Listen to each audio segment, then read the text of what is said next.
Alright, so here's this Craftsman chainsaw. Pump the primer bulb a couple times. Pull the choke. Flip the switch on and pull it.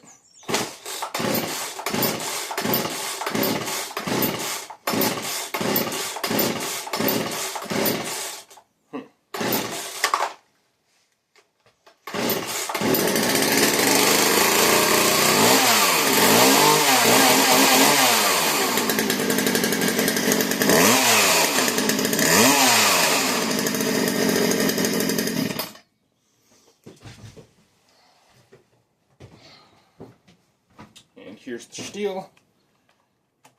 Put it to full choke position and pull it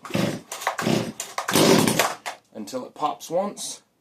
Then you flick it to the next position up.